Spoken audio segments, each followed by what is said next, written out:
Hello, welcome all. Welcome to Move to Study. This is the video for class 10 ICSE History and Civics by DN Kundra, book Goyal brother प्रकाशन। इससे पहले इसका first part मैंने already upload कर दिया है। हम सिविक्स का चैप्टर 1 कर रहे हैं, द यूनियन पार्लियामेंट। जिसने भी वो वीडियो ना देखी हो तो पहले वो उस वीडियो को देखिए। हमने union parliament oblique union legislature के बारे में बात करी थी, उस वीडियो में फर्स्ट पार्ट ऑलरेडी अपलोडेड है। अगर आपने वो वीडियो ना देखी हो तो पहले उस वीडियो को जाके देखें, और जो भी हमारे चैनल पर नए हो पहले हमारे चैनल को सब्सक्राइब करें, हमारी वीडियोस को लाइक करें, बेल नोटिफिकेशन को ऑन कर लें। और कोई भी प्रॉब्लम अगर आपको आती है हमारे किसी भी टॉपिक से रिलेटेड तो आप कमेंट सेक्शन में कमेंट करें। हम पूरी कोशिश करेंगे कि आपकी सारी क्वेरीज को सॉल्व करें।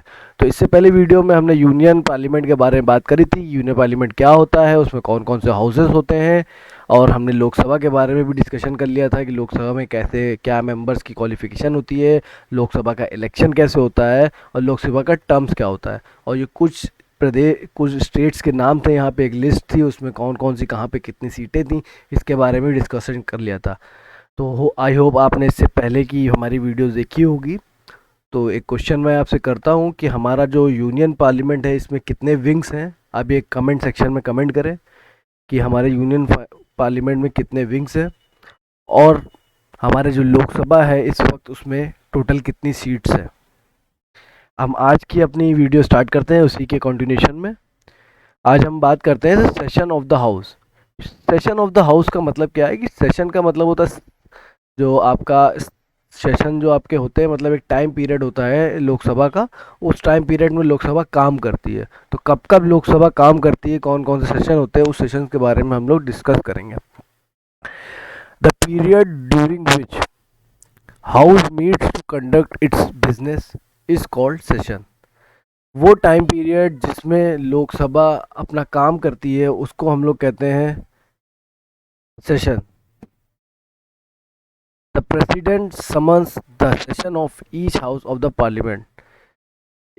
जो सेशन जब स्टार्ट होता है तो उसको समन कौन करता है, उसको प्रेसिडेंट करता है। पार्लियामेंट का कोई भी हाउस हो, चाहे राज्यसभा हो चाहे आपका लोकसभा हो, अगर उसका सेशन स्टार्ट होता है तो उसको समन्स कौन करता है, आपका प्रेसिडेंट करता है। Normally there are 3 sessions of the parliament held in the year. Generally क्या होता है, एक साल में 3 सेशन होते हैं। पहला कौन सा सेशन होता है, द बजट सेशन, जो आपका फरवरी से मई तक चलता है। दूसरा सेशन होता है आपका मानसून सेशन, जो कि जुलाई से सितंबर तक चलता है। और तीसरा सेशन आपका होता है द विंटर सेशन, जो नवंबर से दिसंबर तक चलता है।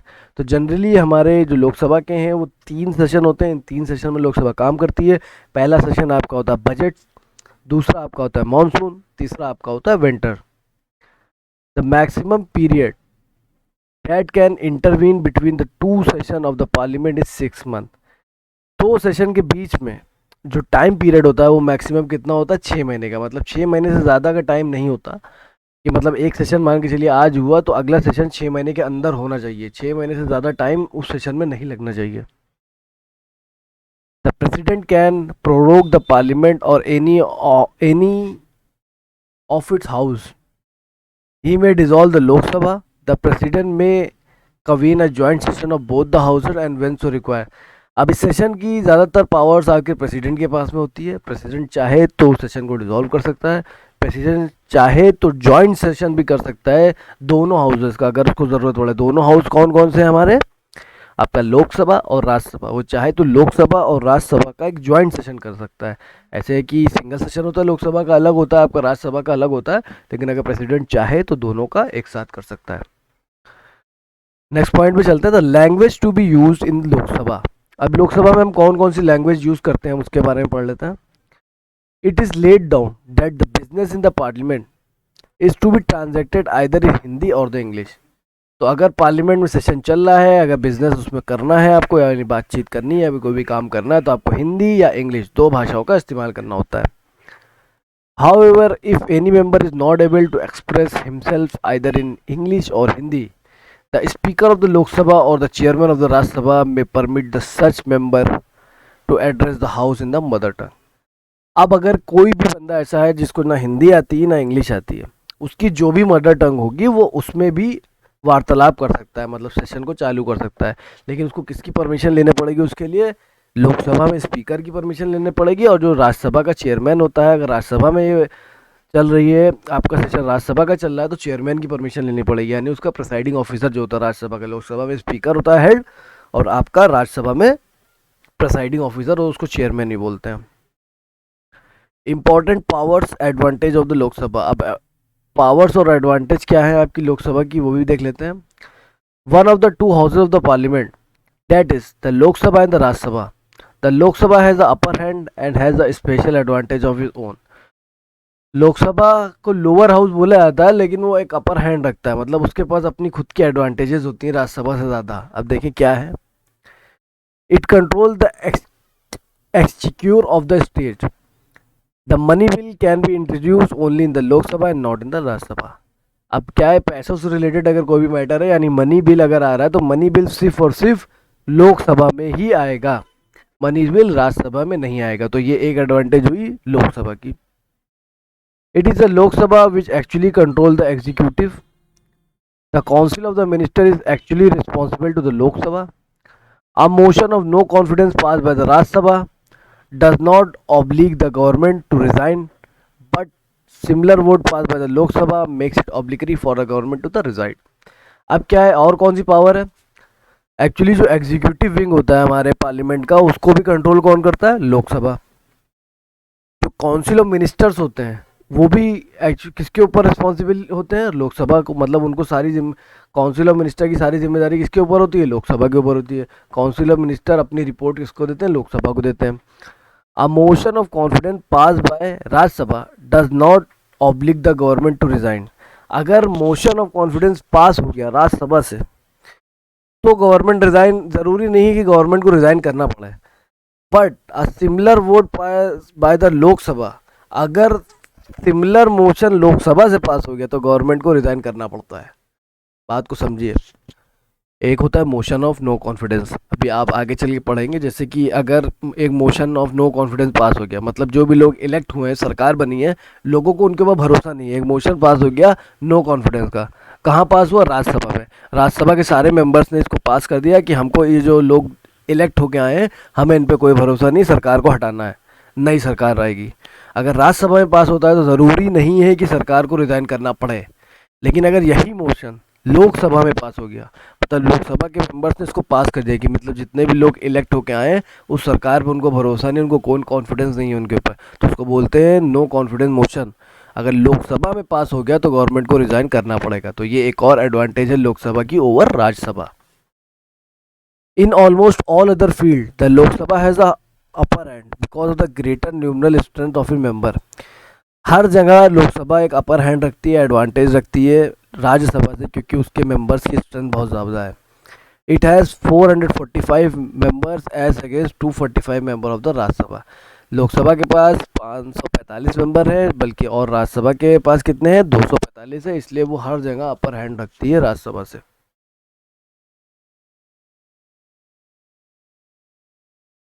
It is more admitted fact that Lok Sabha is the most powerful. तो ये एक एडमिटेड फैक्ट है कि लोकसभा राज्यसभा से ज़्यादा पावरफुल है। यहाँ पे एक छोटा सा चार्ट बना हुआ है जो आपका पार्लियामेंट को पूरे कॉन्स्टिट्यूशन से रिलेट करके बताएगा कि कैसे क्या काम हो रहा है।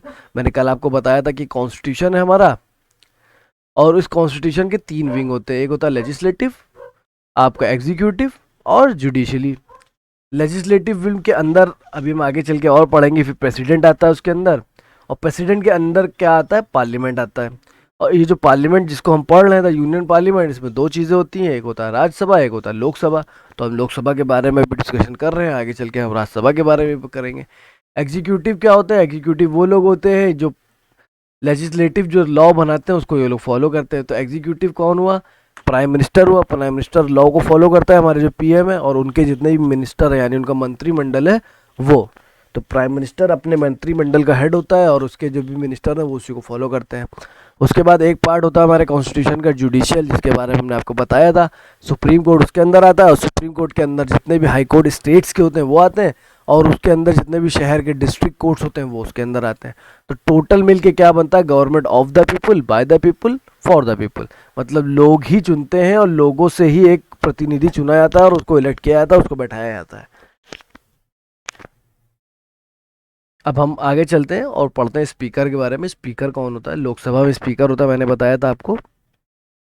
After the general election are over and the Lok Sabha is duly constituted with notification by the election commission, the first task for the Lok Sabha to do is to elect its chairman and vice chairman, popularly known as the speaker and the deputy speaker respectively. अब जब election हो जाते हैं, लोग जीत जाते हैं, अलग अलग लोग जीते, अब वो लोकसभा में पहुंचे और लोकसभा को कॉन्स्टिट्यूट किया गया कि टोटल कितनी सीट्स हैं, कितने लोग जीत के आए हैं। उसके बाद सबसे पहला काम जो होता है वो ये होता है कि उन्हीं लोगों में से एक स्पीकर को चुनना होता है जो उनका मेन चेयरमैन होगा और एक वाइस चेयरमैन होगा, जिसको हम लोग स्पीकर और डिप्टी स्पीकर बोलते हैं। The deputy speaker acts as the speaker when the latter is not present. अब जब स्पीकर प्रेजेंट नहीं होगा जिस वक्त, उस वक्त डिप्टी स्पीकर स्पीकर की जगह पे आ जाएगा और काम करेगा, वरना लोकसभा को कौन संभालता है? स्पीकर संभालता है। अगर वो प्रेजेंट नहीं है तो तब कौन करेगा? डिप्टी स्पीकर करेगा। हिज और हर इलेक्शन। अब स्पीकर का इलेक्शन कैसे होता है, कैसे चुना जाता है? The speaker of the Lok Sabha is elected soon after the newly elected Lok Sabha meet for the first time. जैसे ही न्यूली इलेक्टेड लोकसभा, जैसे ही नए लोग लोकसभा के जितने ही मेंबर हैं वो आते हैं, पहली बार मिलते हैं, तभी उनको स्पीकर को इलेक्ट कर लेना है और वोटिंग होती है और स्पीकर इलेक्ट कर लिया जाता है। Till a new speaker is elected the speaker of the preceding Lok Sabha preside over it's session. और जब तक नया स्पीकर इलेक्ट नहीं होता तो जो पुराना स्पीकर होता है लोकसभा का, जो पहले से होता है, इलेक्शन जीतने के बाद, जब इलेक्शन जीत के लोकसभा के मेंबर लोकसभा में आए तो अब नई पार्टी आ गई है आपकी, मान लेते हैं नई पार्टी का रूल हो गया, तो पुराना स्पीकर अभी भी काम करेगा जब तक नया स्पीकर, वो लोग अपने में से एक नया स्पीकर इलेक्ट ना कर ले। The Indian constitution provide that when the house is dissolve the speaker shall not vacant his office. Indian constitution ये कहता है कि जब लोकसभा को डिसॉल्व किया जाता है, जब सरकार हटती है, तो स्पीकर को अपनी कुर्सी नहीं छोड़नी है, अपना ऑफिस स्पीकर को खाली नहीं करना। He remains in the office till the new speaker is elected by the Lok Sabha in his first meeting. इसको तब तक अपनी कुर्सी बैठना है पुराने स्पीकर को जब तक नया स्पीकर इलेक्ट नहीं हो जाता लोकसभा के द्वारा, तो उसको अपनी कुर्सी नहीं छोड़नी। भले ही सरकार बदल जाए तो पुराना स्पीकर तब तक रहेगा जब तक नया स्पीकर नहीं आ जाता। The speaker as well as the deputy speaker are elected by the Lok Sabha from among its member. Speaker और डिप्टी स्पीकर को लोकसभा ही चुनती है, जो लोग जीत के आए होते हैं, लोकसभा में मेंबर्स होते हैं 545 मेंबर से, मान लियो, उन्हीं में से ही आपको एक स्पीकर और एक डिप्टी स्पीकर चुनना होता है। Normally the speaker is elected for 5 year. Normally the speaker को 5 साल की सरकार है तो 5 साल के लिए जाता है। He can seek re election for any numbers of time if he is elected as a member of Lok Sabha. और वो चाहे तो हर बार री इलेक्शन कर सकता है अगर वो फिर से जीत के आया हो। मान लिए कि मैं स्पीकर बना, मैं किसी पार्टी से था, मैं 5 साल रहा, मेरी पार्टी फिर से जीत गई, तो मैं फिर से उसी पार्टी में लोकसभा का मेंबर हूँ, तो मैं चाहूँ तो दोबारा फिर से स्पीकर का इलेक्शन लड़ सकता हूँ। मैं अगर मैं फिर जीत गया तो मैं फिर 5 साल रहूँगा इलेक्शन। मतलब मैं एक जीती हुई पार्टी का लोकसभा का मेंबर होना चाहिए और मैं जितनी बार चाहूँ उतनी बार स्पीकर का इलेक्शन लड़ सकता हूँ वहाँ। और जनरली स्पीकर का टेन्योर क्या होता है? 5 साल का ही होता है। अब उसका रिमूवल कैसे होता है, हटाया कैसे जाता है उसको? The speaker can resign his post on health ground और any other ground by submitting a letter of resignation to the deputy speaker. अब स्पीकर क्या करता है कि अगर उसको पोस्ट छोड़नी है या उसको कोई हेल्थ का इशू आ रहा है या और भी कोई दिक्कत आ रही है, तो अपना रेजिग्नेशन लेटर किसको देगा? डिप्टी स्पीकर को दे के जाएगा। रेजिग्नेशन लेटर किसको देगा? डिप्टी स्पीकर को देगा। He can also be removed by the Lok Sabha if the majority of the member pass a resolution to this effect। और वो उसको लोकसभा के द्वारा भी हटाया जा सकता है। मतलब अगर लोकसभा के मेंबर सारे मिल के चाहें तो उसको हटा सकते हैं, एक रेजोल्यूशन पास करेंगे उसके खिलाफ और उसको हटा दिया जाएगा। But before moving the such resolution the constitution provide for 14 days prior notice. लेकिन अगर लोकसभा के नंबर कुछ भी रेजोल्यूशन पास करते हैं स्पीकर के खिलाफ तो स्पीकर को 14 दिन का नोटिस दिया जाता है हटाने से पहले। During this period the deputy speaker shall preside over the meeting of the house. और इन 14 दिन के पीरियड में डिप्टी स्पीकर हाउस की जितनी मीटिंग होती है उनको हैंडल करता है, उनके ऊपर प्रेसाइड करता है। तो जिम्मेदारी किसकी हो जाती है फिर? वो डिप्टी स्पीकर की। मैंने पहले बताया था कि जब स्पीकर नहीं होगा तो कौन लेगा जिम्मेदारी? डिप्टी स्पीकर लेगा। Power and function of the speaker. The various power and the function of the speakers can be categorise as under. सबसे पहली चीज़ क्या होती है, proceeding of the house. House की जितनी भी कार्रवाई होती है, आगे बढ़ाने की कार्रवाई, हाउस को आगे चलाने की कार्रवाई कौन करता है, आपका स्पीकर करता है। पहला पॉइंट क्या होता है, प्रीसीडिंग में वो क्या करता है, ही और she preside over the meeting of the house. जो हाउस की जितनी मीटिंग होती है उसको प्रिसाइड करता है। He allot time for the discussion, जो डिस्कशन होता है उसके लिए टाइम देता है। All speeches and the remarks are address to the speaker. जितनी भी स्पीचेस होती हैं और जितनी भी रिमार्क्स होते हैं उसमें हमको किसको एड्रेस करते हैं, लोकसभा के मेंबर। लोकसभा के मेंबर स्पीकर को एड्रेस करते हैं। कुछ भी बात बोलने से पहले वो पहले एड्रेस करेंगे स्पीकर को, उसके बाद ही वो मीटिंग में डिस्कशन जो भी करना है, जो भी रिमार्क्स, जो भी स्पीच देनी है उनको, तो वो पहले बोलेंगे। जैसे आपने कभी कभी न्यूज़ में देखा होगा कि लोकसभा की जब सेशन चल रहे होता है तो न्यूज़ पे आ जाता है, तो कोई भी लोकसभा का मेंबर जब कोई भी बात बोलता है तो सबसे पहले वो स्पीकर की तरफ एड्रेस करता है। वो कहता है, माननीय स्पीकर महोदय, मैं ये बात कहना चाहता हूँ। तो पहले वो स्पीकर को ही एड्रेस करेगा, उसके बाद ही आगे की बात बोलेगा। The speaker has the final say regarding all the rules and the procedure of the house. Speaker Lok Sabha का हेड है, तो उसी की बात फाइनल होगी किसी भी प्रोसीजर और किसी भी रूल के लिए हाउस में। All bills pass by the house are sign by the speaker before they send to the upper house और टू द प्रेसिडेंट। कोई भी बिल जो भी लोकसभा में साइन होता है तो हाउस में साइन होगा आपका, तो वो पहले, उसके बाद पहले वो स्पीकर के पास आएगा, स्पीकर उसको साइन करेगा, उसके बाद फिर वो जाएगा अपर हाउस यानी राज्यसभा में, फिर उसके बाद वो जाएगा प्रेसिडेंट के पास। The speaker decides the admissibility of the resolution bill question. जो स्पीकर होगा वही डिसाइड करता है जो भी रिजोल्यूशन हो रहा है वो सही है कि गलत है, बिल जो हो रहे हैं वो सही है, क्वेश्चंस एंड मोशन, जितनी भी चीज़ें लोकसभा के अंदर पास हो रही हैं, बिल, क्वेश्चन, मोशन, सब कौन देखता है उसकी एडमिसिबिलिटी की वो सही है या गलत, तो कौन देखता है, आपका स्पीकर देखता है। He can adjourn the meeting of the Lok Sabha, वो जब चाहे लोकसभा की मीटिंग को बर्खास्त कर सकता है। इसी admits important motion that is no confident motion और एडजर्नमेंट मोशन और अदर मोशन। स्पीकर क्या करता है कि जो इंपॉर्टेंट मोशंस होते हैं उनको एडमिट करता है। जैसे नो कॉन्फिडेंट मोशन क्या होता है, जब किस लोगों को सरकार पे भरोसा ना हो, जो लोकसभा के मेंबर्स हैं उनको मौजूदा सरकार पे भरोसा ना हो, कॉन्फिडेंस ना हो, तो एक नो कॉन्फिडेंट मोशन पास होता है जिससे सरकार गिर जाती है। एडजर्नमेंट मोशन होता है कि आप भंग करना है आपको लोकसभा को, तो तुरंत भंग कर दी जाती है। और भी अलग अलग मोशंस होते हैं, उन सब मोशंस को कौन एडमिट करता है, आपका स्पीकर करता है। He call for vote on all bill, resolution and motion, he announce the result. अब अगर कोई बिल पास हो रहा है या रेजोल्यूशन पास हो रहा है या कोई मोशन पास हो रहा है तो स्पीकर की जिम्मेदारी है कि वो कॉल करे सबको और सबसे कहे कि इस पर वोट दिए आप। फिर उसके बाद उसी की जिम्मेदारी होती है वोटिंग के बाद वो ही अनाउंस द रिजल्ट, वो रिजल्ट भी अनाउंस करता है। The speaker himself herself vote only in case of tie. अब ये बहुत ही इंपॉर्टेंट पॉइंट है कि स्पीकर वोट करता है कि नहीं करता।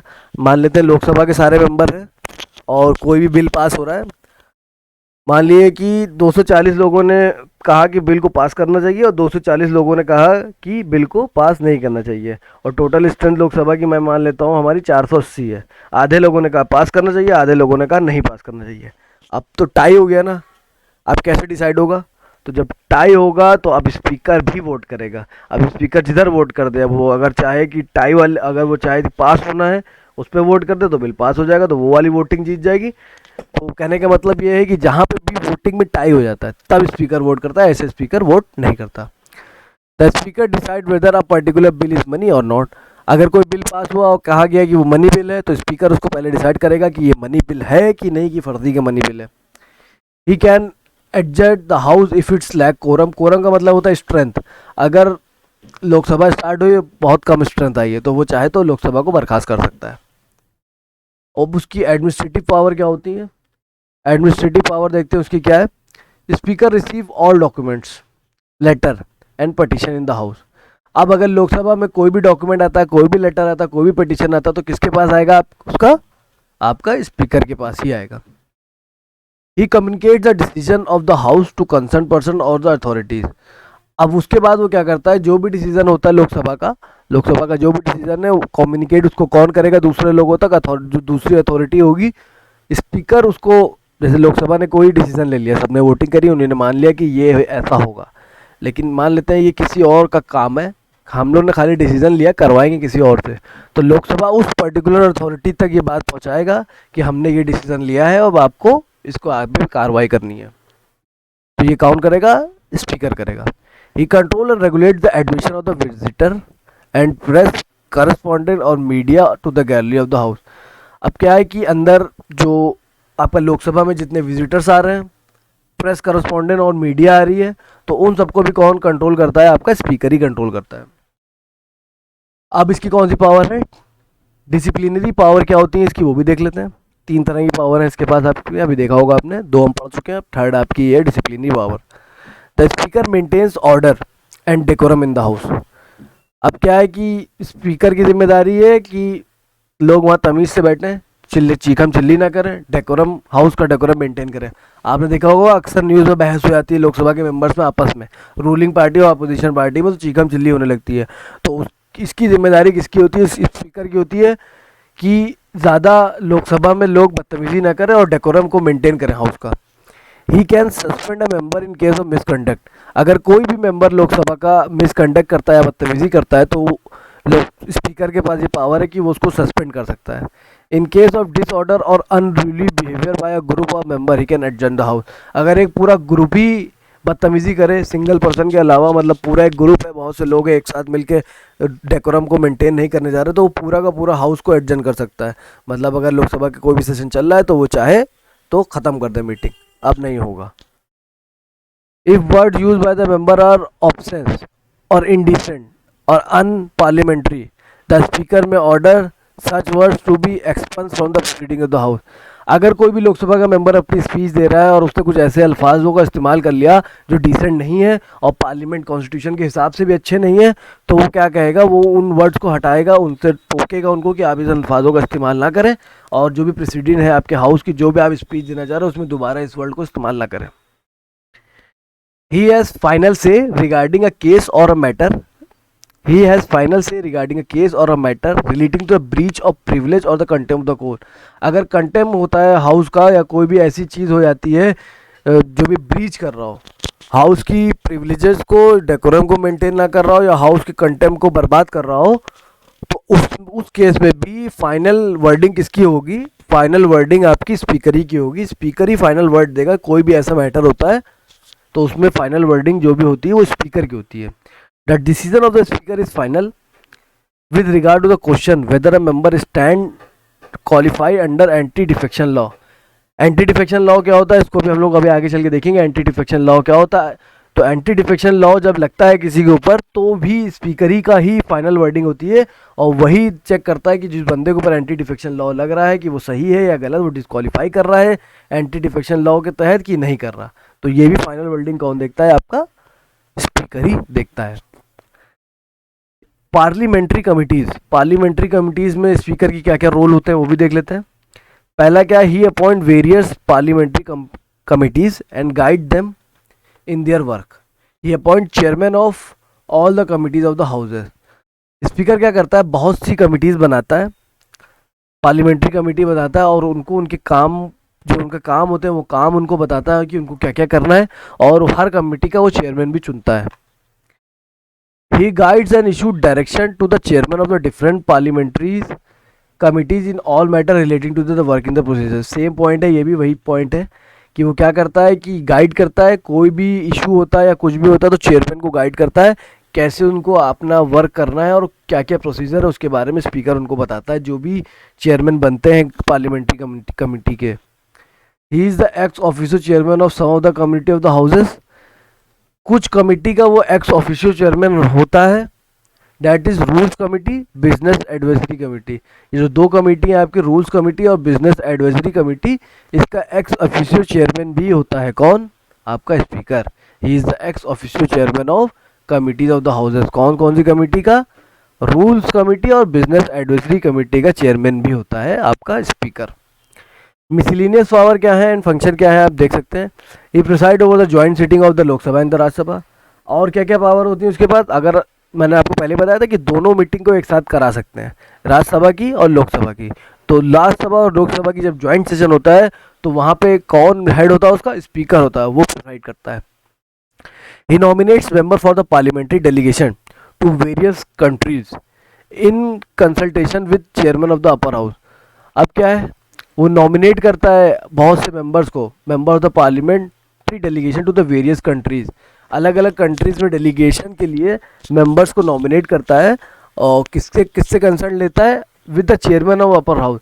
चेयरमैन ऑफ अपर हाउस कौन है, आपका राज्यसभा जो होती है उसको बोला जा रहा है यहाँ पे। अपर हाउस क्या होता है, राज्यसभा होता है, उसका चेयरमैन जो होता है यानी उसका प्रिसाइडिंग ऑफिसर होता है, उससे कंसर्न करके ही लोगों को नॉमिनेट करता है वेरियस कंट्रीज में डेलीगेशन के लिए। He preside over the conference of the presiding officers of the legislative body of the India.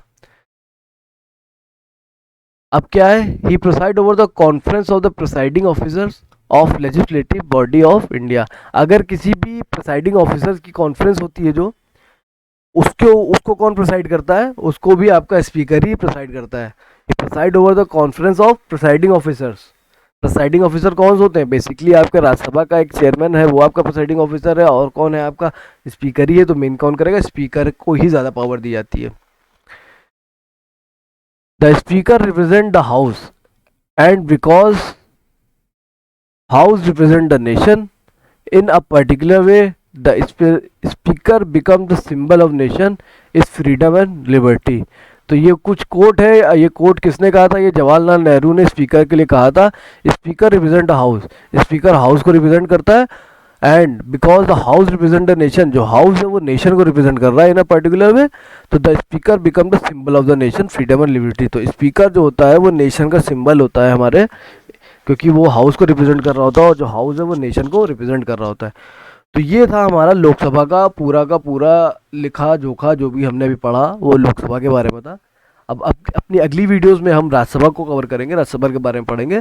तो आई होप सो आपको लोकसभा की पूरी डिटेलिंग समझ में आ गई होगी। अगर लोकसभा में कोई भी इशू आता है आपको कहीं पे भी, तो आप कमेंट करें, मैं आपको दोबारा से एक्सप्लेन करूँगा कि लोकसभा की क्या क्या चीज़ें होती हैं। जैसे मैंने अपने तरफ से पूरी कोशिश करी है। अगर आपको हमारी वीडियो समझ में आ रही हो तो हमारी वीडियोस को लाइक करें, चैनल पर नए हो तो चैनल को सब्सक्राइब करें, अपने दोस्तों के साथ शेयर करें। Thanks for watching.